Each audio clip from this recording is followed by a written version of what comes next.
प्यारे बच्चों, आप लोग जो है हो सके ठीक ही होंगे और आप लोग को जो तैयारी जो है बहुत अच्छा चल रही होगी। जो आपका जो फरवरी में जो एग्ज़ाम है उसमें जो है, जो आपका बताए थे कि हम जो है लास्ट में जो आपको सर इकोनॉमिक्स का जो है गेस क्वेश्चन करवाएंगे। तो आज जो हम लोग देखेंगे सर कि गेस क्वेश्चन में जो है कि आप लोग के पास समय बहुत कम है, मात्र सर 10 दिन बचा हुआ सर। तो इस 10 दिन में आप सर किस तरीक़ा से पढ़े सर कि इकोनॉमिक्स जो है मेरा कंप्लीट हो जाए। तो इकोनॉमिक्स में सर देखिएगा, तो इकोनॉमिक्स में जो है टोटल आपको 12 चैप्टर पढ़ना है, लेकिन इस 12 चैप्टर में से 2 चैप्टर जो है बोर्ड वाला एग्जाम हटा दिया है ना। याद रखिएगा, जो 12 चैप्टर में से 2 गो चैप्टर जो है आपका बोर्ड वाला हटा दिया है, तो उस चैप्टर को पढ़ने से आपको कोई भी फायदा नहीं है। ध्यान रखिएगा। और साथ ही साथ जो है अर्थशास्त्र का एक व्यष्टि अर्थशास्त्र है और आपका एक समष्टि अर्थशास्त्र है। ये नहीं कि जैसे कि सर व्यष्टि अर्थशास्त्र से क्वेश्चन ज़्यादा बनेगा और समष्टि अर्थशास्त्र से कम, नहीं। व्यष्टि अर्थशास्त्र से भी आपका सर बनता है 49 नंबर का सर बनता है व्यष्टि अर्थशास्त्र, और फिर आपका समष्टि अर्थशास्त्र से 51 नंबर का सर क्वेश्चन पूछता है। यानी कि दोनों का लगभग जो है तुलना किया जाए तो तुलना दोनों में सेम ही होता है। तो उसका कुछ जो है गेस क्वेश्चन देखेंगे। इसमें से याद रखिएगा 12 चैप्टर में से जो बुक 1 का जो व्यष्टि अर्थशास्त्र का है, व्यष्टि अर्थशास्त्र में आपको जो चैप्टर 2 जो है इसको सर बहुत अच्छा से आपको पढ़ना पड़ेगा, क्योंकि चैप्टर 2 से केवल याद रखिएगा कि आपको जो है 33 नंबर का प्रश्न बनता है। कितना नंबर का? अकेले जो व्यष्टि अर्थशास्त्र का चैप्टर 2 जो है, चैप्टर 2 अकेले जो है 33 नंबर बाबू मायने रखता है। तो अगर आप पूरा नहीं भी पढ़िएगा, केवल आप चैप्टर 2 को अगर केवल आप पढ़िए तो सर तो 33 नंबर जो है आप आसानी से ला सकते हैं। चलिए देखते हैं सर जो क्वेश्चन है सर, देखिएगा। इसमें याद रखिए जो फर्स्ट क्वेश्चन आपका इस चीज को, क्वेश्चन नंबर 1 की आर्थिक समस्या क्या है। आर्थिक समस्या क्या है ये आप जो है याद करके जाइएगा। आर्थिक समस्या यहाँ पे देखिए सर, जो कि असीमित आवश्यकताओं को सीमित साधनों और उनके वैकल्पिक प्रयोग के कारण जो चयन की समस्या होती है उसे ही आर्थिक समस्या कहा जाता है। तो इसे जो है पढ़ लीजिएगा आप लोग।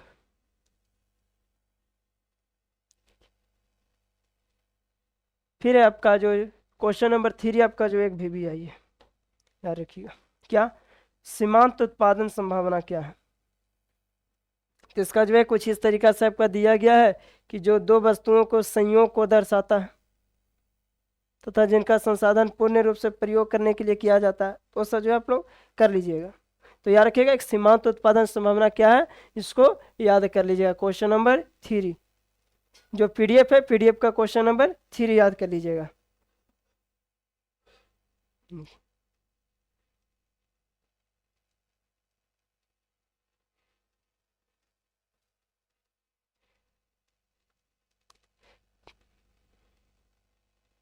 फिर आप एक क्वेश्चन नंबर जो है 9 याद करके जाइएगा। क्वेश्चन नंबर 9 कि अवसर लागत से आप क्या समझते हैं। अवसर लागत से आप क्या समझते हैं। इसमें जो आपको कुछ जो है फार्मूला के भी सर जिक्र किया गया। इससे जो है ऑब्जेक्टिव में कुछ जो है फार्मूला का सर जिक्र किया जाता है अवसर लागत से। तो क्वेश्चन नंबर 9 एक याद कर लीजिएगा।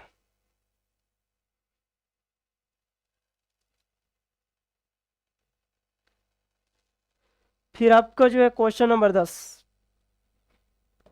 इससे ऑब्जेक्टिव और सब्जेक्टिव दोनों पूछता है। क्या कि उत्पादन संभावना वक्र की विशेषताओं को लिखें। इससे जो है आपको सब्जेक्टिव पूछेगा तथा ऑब्जेक्टिव भी से ज़्यादा ही पूछता है। इससे याद रखिएगा इस केवल क्वेश्चन से एक गो आपका ऑब्जेक्टिव पूछेगा और सर पूछता है कि दे देगा कि एक वस्तु की उत्पादन मात्रा को बढ़ाने है तो जो है दूसरी वस्तु की उत्पादन मात्रा को क्या करना पड़ता है। इसमें भी जो है घटाना पड़ता है, बढ़ाना पड़ता है, या ऋणात्मक होता है या शून्य होता है। तो इसी जो याद कर लीजिएगा।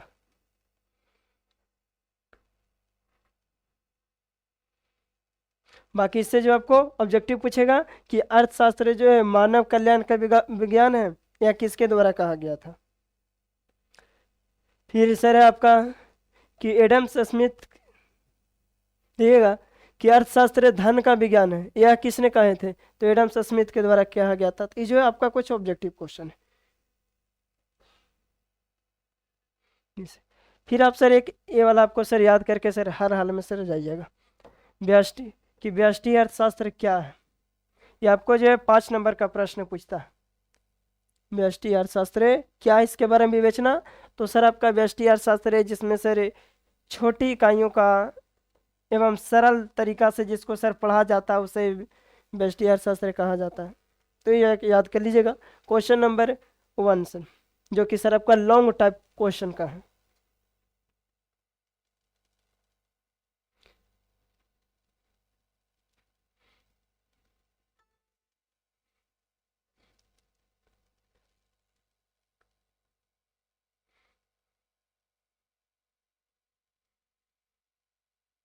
फिर है सर आपका क्वेश्चन नंबर 1 अब 2 याद करके जाएगा लॉन्ग का, कि व्यष्टि अर्थशास्त्र के आर्थिक समस्या क्या था, यानी कि कॉज ऑफ इकोनॉमिक प्रॉब्लम क्या था।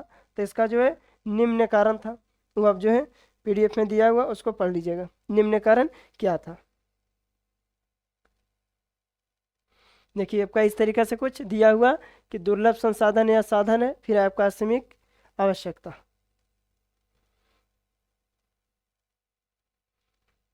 बाकी आपको जो है फालतू पढ़ने से कोई फायदा नहीं। हाँ, और आप जो है एक क्वेश्चन नंबर 4 जो है याद करके जाइएगा। क्वेश्चन नंबर 4 जो है 5 नंबर का पूछता है, व्यष्टि अर्थशास्त्र तथा समष्टि अर्थशास्त्र में अंतर यानी कि डिफिनेशन देता है।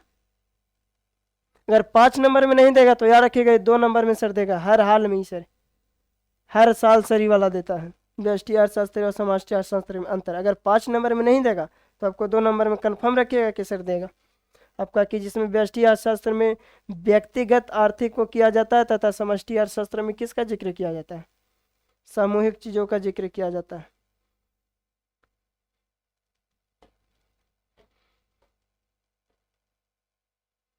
देखिए सर, हम आपको बोले थे कि आप सर पूरा चैप्टर भी अगर आप नहीं पढ़िएगा और आप केवल चैप्टर 2 केवल पढ़ के जाइएगा, व्यष्टि अर्थशास्त्र का चैप्टर 2 जिसका नाम है उपभोक्ता के व्यवहार का सिद्धांत, इससे आपका 30 से 32 33 नंबर जो है प्रश्न पूछता है, यानी कि 33 नंबर का प्रश्न बनाता है चैप्टर 2 से केवल। तो चैप्टर 2 जो है आपको लिए सबसे बोलिए तो व्यष्टि अर्थशास्त्र का, जैसे बोलते हैं कि सर ब्रह्मास्त्र, तो एक तरफ से समझिएगा सर कि ब्रह्मास्त्र है ये चैप्टर 2। ठीक है, चैप्टर 2 में सबसे पहला क्वेश्चन आपका, उपभोक्ता के बजट सेट से आप क्या समझते हैं। तो आपका सर कुछ इस तरीके से आपका लिखा हुआ है कि वस्तुओं के उन सभी मंडलों का समुच्चय जिन्हें उपभोक्ता प्रचलित बाजार कीमत पर अपनी आय से खरीद सकता है। ये सब चीज़ें आप याद करके जाइएगा। देखिएगा, और एक सर आपको ये वाला सर याद करना है, ये आपका सर 2 नंबर का क्वेश्चन पूछता है, क्या कि बजट रेखा क्या है। आपका जो है 2 नंबर का प्रश्न पूछता है कि बजट रेखा क्या है। ये 2023 में भी पूछा था प्रीवियस। तो याद रखिएगा, बजट रेखा वह रेखा जिस पर वस्तुओं के सभी समुच्चय होते हैं जिनकी लागत लागत उपभोक्ता की आय के समान होती है, बजट रेखा कहलाती। इसका मेन सबसे ज्यादा जो है पूछा जाता है फार्मूला, ये ध्यान दीजिएगा। बजट रेखा समीकरण का फार्मूला से जो है एक आपका पूछता है, ऑब्जेक्टिव क्वेश्चन भी एक सर न्यूमेरिकल बनाने के लिए देता है, x2 बराबर m। ध्यान दीजिएगा, ये क्वेश्चन जो आपको हर हाल में याद करके जाना, बजट रेखा क्या है। इसका फार्मूला आपको याद रखेगा, P1x1 प्लस P2x2 बराबर m। ये आपका एक ऑब्जेक्टिव से पूछता है और साथ ही साथ इससे जो एक आपका न्यूमेरिकल क्वेश्चन देता है। न्यूमेरिकल आपका दे देगा P1 और x1 और P2x2 का वैल्यू, और पूछ देगा कि बजट रेखा क्या होती है। इसे से याद रखिएगा कि बजट रेखा का जो ढाल जो होता है हमेशा ऋणात्मक में होती है। देखिए आपका दिया हुआ है, फिर आप जो क्वेश्चन नंबर 3 इसका याद करके जाइएगा, यानी कि बुक 2 का जितना जो है सर आपका बुक 1 का लेसन 2 का सर आपको हर क्वेश्चन को याद करके जाना है, क्योंकि 30 नंबर आपसे पूछता है कि बजट रेखा की प्रवणता नीचे की ओर होती है, क्यों होती है, इसको समझाइए। बजट रेखा की प्रवणता जो होती है लेफ्ट होती है, यानी हमेशा सर बाईं ओर झुकी हुई रहती है। तो ये बाईं ओर हमेशा झुकी हुई रहती है तो क्यों होती है, इसके बारे में जो है समझाना है। तो जो है नीचे दिया हुआ वो जो आप लोग याद कर लीजिएगा। देखिए बजट रेखा ढाल का माप, ये आपका एगो पूछता है ऑब्जेक्टिव क्वेश्चन, यहाँ से एक पूछता है कि बजट रेखा के ढाल का माप का फार्मूला क्या होता है। तो याद रखिएगा, इसका जो होता है अभी जस्ट बताए थे कि बजट रेखा का ढाल हमेशा क्या चाहिए होता है, नेगेटिव में जाता है और बाईं ओर झुका हुआ रहता है। तो ये जो होता है सर -P1/P2। यहाँ से आपका सर एक वैल्यू चाहिए दे देगा और आपको सर बोल देगा कि बजट रेखा का ढाल जो होगा माइनस में होगा या प्लस में होगा। तो याद रखिएगा।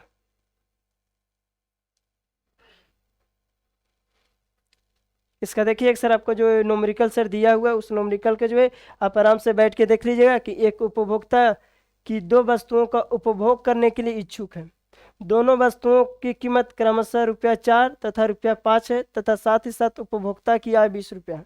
तो निम्न प्रश्नों का सॉल्व कीजिएगा। तो ये आपको जो है न्यूमेरिकल का क्वेश्चन एक पूछता है। अगर कॉमर्स में देखिएगा सर, तो कॉमर्स में तो सबसे ज़्यादा आपका सर कॉमर्स का और जो आपका सीबीएसई का होता है। सीबीएसई लोग का जो है ज़्यादा इकोनॉमिक्स में जो है सबसे ज़्यादा न्यूमेरिकल पूछता है, कॉमर्स वाले लोग को और सीबीएसई वाले लोग को। लेकिन आर्ट्स वाला लोग को जो है न्यूमेरिकल केवल आपका एक ही न्यूमेरिकल सर देता है, और नहीं तो सिर्फ बाकी न्यूमेरिकल नहीं देगा। लेकिन सीबीएसई वाला का न्यूमेरिकल 3 न्यूमेरिकल देता है और कॉमर्स वाला को। ये चीज़ जो है याद रखिएगा। पहला है कि बजट रेखा समीकरण क्या है, इसके बारे में जिक्र किया जाता है। एक आपका सर यहाँ पे निकालना, तो आप घर पे बैठ के निकालिएगा। देखिए कि बजट रेखा की प्रवणता का ढाल है सर वहाँ पे, तो यहाँ पर से निकाला गया है जिसका है वैल्यू -0.8।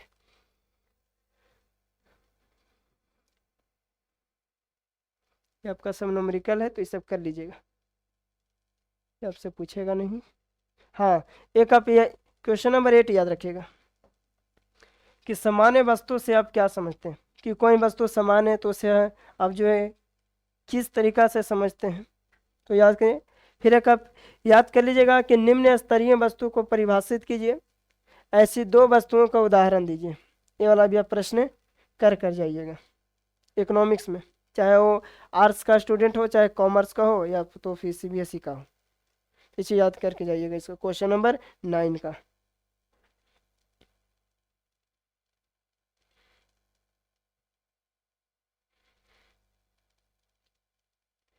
फिर यह जो आपका क्वेश्चन नंबर 1 जो है आपका 2 नंबर का प्रश्न है, 2 नंबर में ही पूछता है कि स्थानापन्न को परिभाषित कीजिए। ये आपका जो है 2 नंबर का सब्जेक्टिव तथा यहाँ से आपका 1 नंबर ऑब्जेक्टिव, यानी सर 3 नंबर इससे याद रखना। पूछता है कि अगर कॉफी के मूल्य में क्या होगा, वृद्धि होगा।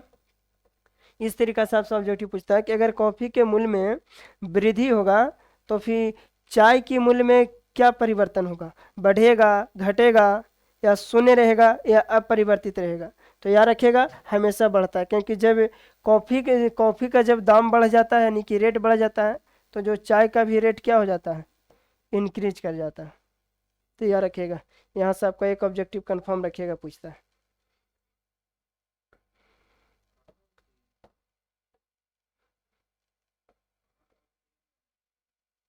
देखिए सर बताएं थे, कॉफ़ी की कीमत में वृद्धि होने से चाय की मांग क्या हो जाती है, बढ़ जाएगा। एवं सर वृद्धि इसमें भी हो जाएगी। अब माना जब कॉफ़ी बाबू पहले मिलता था 10 रुपये पैकेट है, वही 20 रुपये पैकेट हो जाए, तो फिर लोग क्या करेंगे, पीना थोड़ा सा कॉफ़ी को पीना बंद कर देंगे और चाय की से डिमांड बढ़ जाएगा।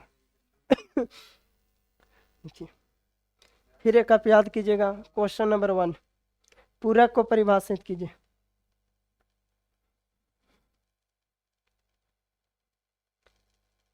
फिर आपको सर एक क्वेश्चन आपको हर हाल में करके जाना, क्वेश्चन नंबर 12।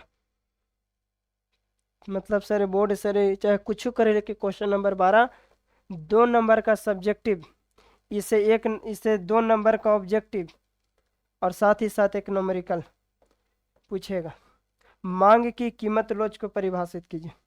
इसका याद रखिएगा फार्मूला था मांग की कीमत की लोच की, मांगी गई मात्रा में प्रतिशत परिवर्तन बटा कीमत में प्रतिशत परिवर्तन। इसमें दोनों का वैल्यू दे देगा आपसे और पूछ देगा कि मांग की कीमत लोच क्या होगी। तो इसको जो है याद कर लीजिएगा, ये फार्मूला केवल आप याद कीजिएगा तो आपको जो ऑब्जेक्टिव देगा, अगर नोमरिकल देगा तो नोमरिकल में आपको इसको छाटना पड़ेगा। पहला का अगर माना जाए सिर्फ चेक दे देगा 40% और दूसरा का दे देगा 60% और आपके से पूछ देगा कि मांग की कीमत की लोच क्या है। तो आप इस फार्मूला पे लगा के इसको सर सॉल्व कर लीजिएगा।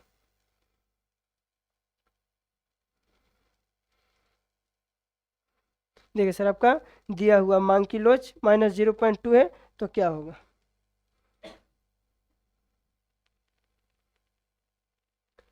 फिर एक आप यह याद रखिएगा, उपयोगिता से आप क्या समझते हैं।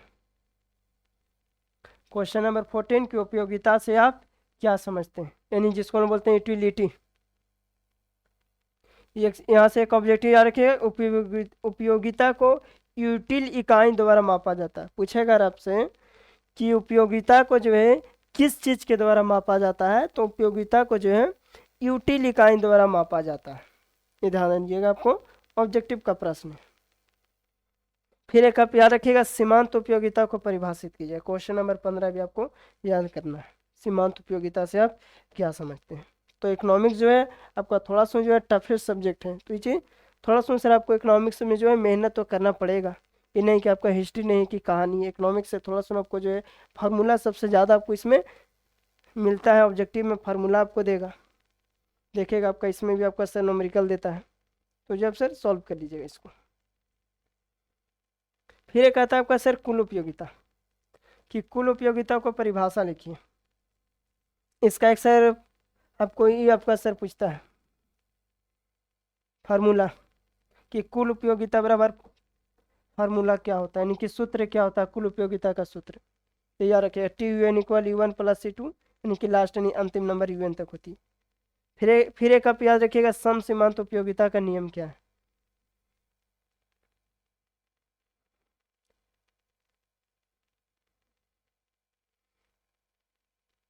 फिर आप क्वेश्चन नंबर 19 याद रखिएगा कि व्युत्पन्न मांग क्या है। और फिर बाकी आप इसको याद रखिएगा, मांग का संकुचन को परिभाषित कीजिए। इससे आपका ऑब्जेक्टिव पूछता है, सब्जेक्टिव तो नहीं पूछता है, लेकिन इससे आपका ऑब्जेक्टिव प्रश्न बनाता है। मांग का संकुचन क्या होती है, इसका परिभाषा का जिक्र करना है।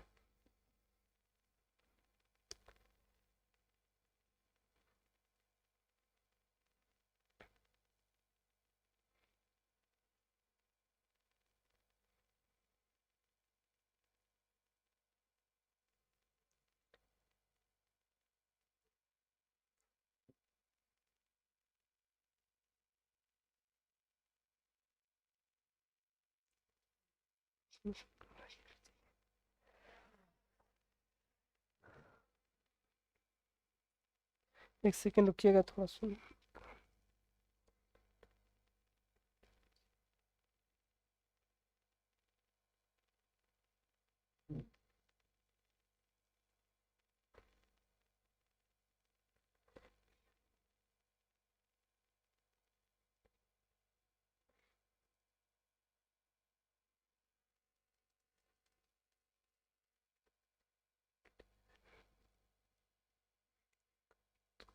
देख रहे थे कहाँ पे हम लोग जो देख लिए थे आधा तक ना, देखते हैं।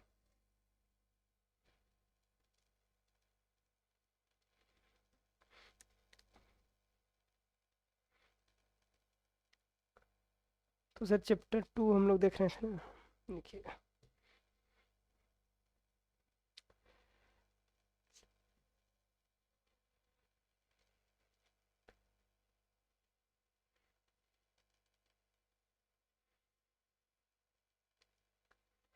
तो फिर चैप्टर 2 का जो है जितना हम लोग जितना बताए ना उतना आप क्या कीजिएगा, याद करके जाइएगा चैप्टर 2 का, क्योंकि चैप्टर 2 से जो है बताए थे 30 से 33 नंबर। इतना अगर प्रश्न जितना बताएं उतना कीजिएगा तब आपको आएगा, और उतना याद करके नहीं जाइएगा तो आपको से प्रश्न वहाँ पे हिलेगा नहीं।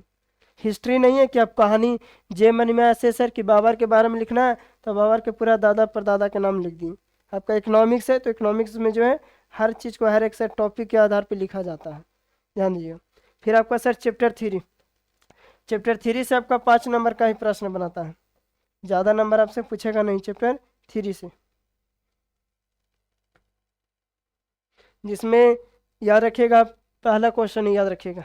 इसको जो है ज़्यादा क्वेश्चन चैप्टर 3 को ज़्यादा रगड़िएगा मत, ज़्यादा रगड़ने से कोई फायदा नहीं, क्योंकि पूछेगा ही नहीं। तो ये खाली याद रखिएगा, उत्पादन फलन की संकल्पना को समझाइए।